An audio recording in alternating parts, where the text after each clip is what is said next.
Good day, I'm Adrian Atkinson and this is your JIS News for Tuesday, July 30.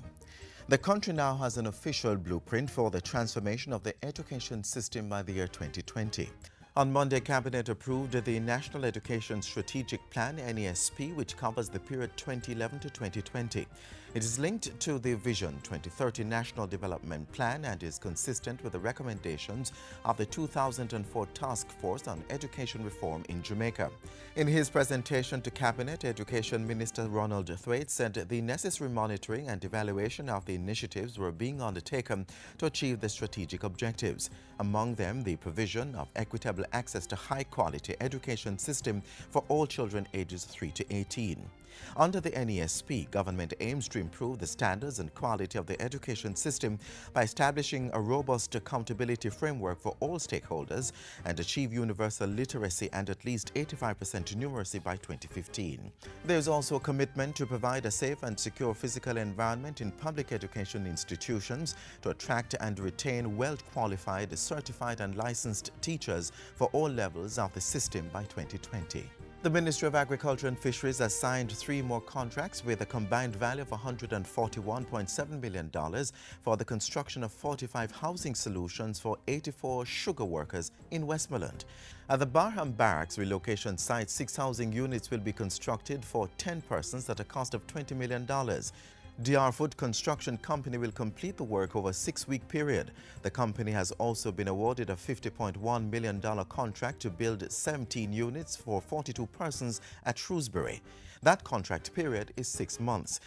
Meanwhile, NR Diaram Construction Company has been awarded the 3rd contract, which is to be executed over 6 months. It provides for the construction of 22 units to rehouse 32 persons at a cost of $71.6 million at Maysmuir. The work is being done on the government Sugar Barracks relocation project, which is being executed by the Ministry's Sugar Transformation Unit with funding from the European Union. The Agriculture and Fisheries Minister, Roger Clark, is expressing satisfaction at the progress of the 3 Agri Parks that are currently up and running. The 3 are located at Plantain Garden in St. Thomas, Amity Hall in St. Catherine and Ebony Park in Clarendon. I must say that I am reasonably satisfied about the progress we have made, understanding that we virtually started from scratch last year because there was nothing significant in place. So we have come a long way. Minister Clark was touring the Agri Parks last Thursday, accompanied by other government colleagues as well as the Bahamian Ministers of Education and Agriculture. He said major challenges such as irrigation, drainage and roadworks had been overcome and the parks could now look forward to reaping.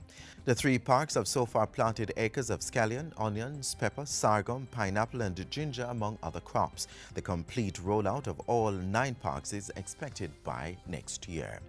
An updated national cultural policy is closer to reality as Cabinet has approved the Cultural and Creative Industries Commission.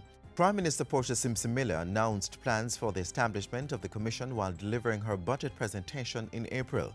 During JIS TV's Issues and Answers program last Sunday, Culture Minister Lisa Hannes said the Prime Minister had now approved the commission, giving it the responsibility to review the 10-year-old cultural policy.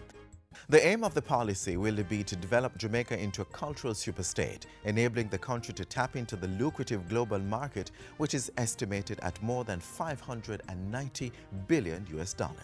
Cultural industries and creative industries are going to be one of those vehicles that's going to be used for the growth of the economy.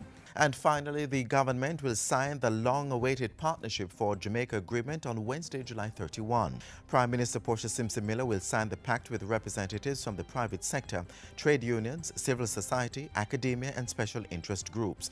All parties will be affirming their commitment to a social partnership for development. The signing is set for 11 a.m. at King's House.